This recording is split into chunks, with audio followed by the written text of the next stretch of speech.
All right, let's just jump right in. Think about your body for a second.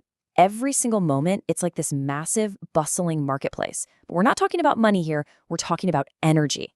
And today, we're going to take a look at one of the most basic, most important deals your cells make just to keep the lights on. It's a process called glycolysis. Basically, it's your body's own internal energy economy. You know that feeling, right? You're sprinting to catch the train, or you're just trying to power through that afternoon slump. You need a burst of energy, and you need it fast. Well, guess what?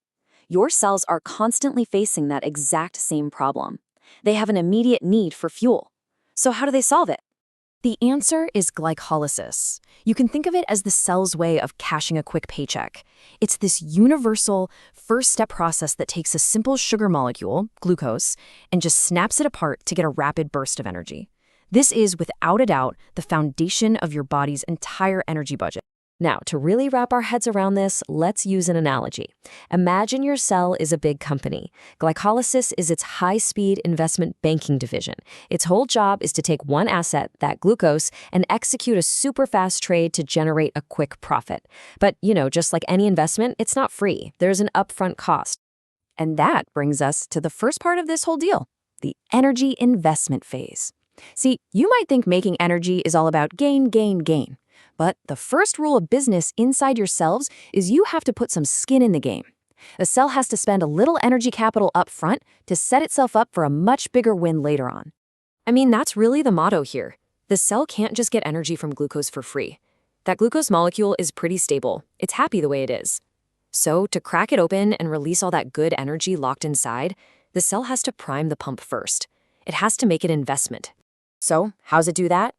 Well, first, a glucose molecule wanders into the cell. Then, immediately, the cell spends some of its energy cash, this stuff called ATP, to tack on a couple of phosphate groups.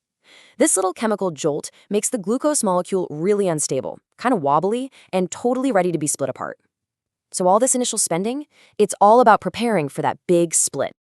And here's the line item on the expense report. The cell has just spent 2 units of ATP. It's officially in the red on this deal. Right now, it looks like this was a terrible idea. But just stick with me here, because the payoff is right around the corner. And that brings us to phase 2, where things get exciting, the big energy payoff. Okay, the investment is made, the glucose is unstable, now it's time for the cell to cash in. And this is the moment it all happens. That single 6-carbon glucose molecule gets split cleanly right down the middle. Poof! Now you've got 2 smaller 3-carbon molecules. By doing this, the cell has literally just doubled its assets. It now has 2 molecules to work with, which means double the chance to harvest energy.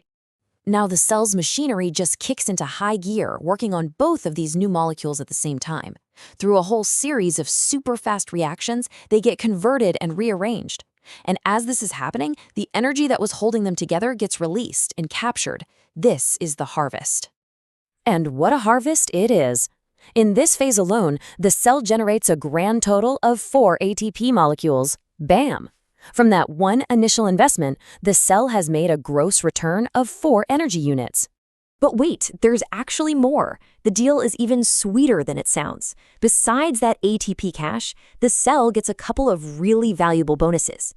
It gets 2 NADH molecules. Think of these like high-yield investment bonds that can be cashed in for a huge payout later. And it gets 2 pyruvate molecules, which are like valuable raw materials, just packed with potential, ready for the next phase of the cell's energy plant. So the transaction's complete. We saw the investment, we saw the payoff. Now it's time to do the final accounting and see what the actual bottom line profit is. Let's look at the final balance sheet here. The inputs. We started with 1 molecule of glucose and our initial investment of 2 ATP. The outputs. 2 pyruvate molecules, 2 of those high-energy NADH bonds, and a gross return of 4 ATP. I mean, on paper, that is looking like a pretty solid trade.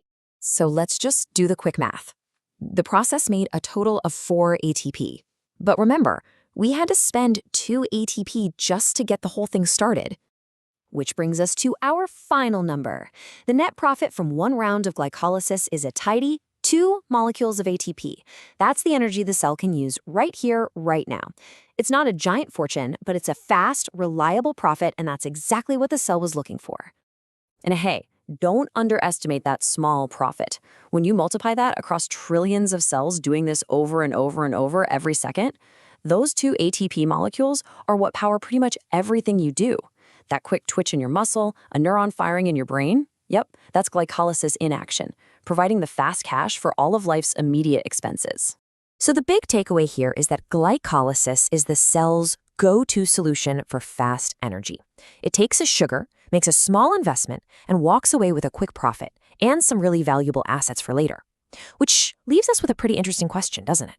Now that the cell has made this profit and has these high-potential pyruvate and NADH molecules, where does it go to reinvest them for the really big energy returns? Well, that is a story for another Explain.